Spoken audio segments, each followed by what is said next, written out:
সাউথে আমরা যদি যাই তাহলে প্রথম সব থেকে উপরে আমরা পাবো ট্রান্স হিমালয়,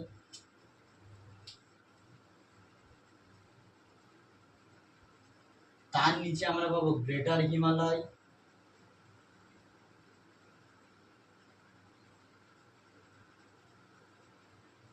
আবার তার নিচে আমরা যদি পাই মিডিল আর লেসার হিমালয়,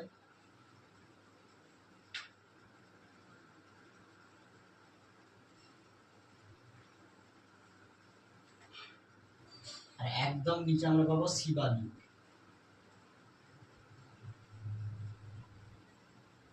সব থেকে নর্থে আমরা হবে ট্রান্স হিমালয়, তার নিচে থাকবে গ্রেটার হিমালয়, তার মানে এই একটা হলো এই নম্বর, এটা হলো আমাদের ট্রান্স হিমালয়, তার নিচে এই 2 নম্বর যেটা লিখেছি ম্যাপে, যেটা 2 নম্বর দেখাচ্ছি এটা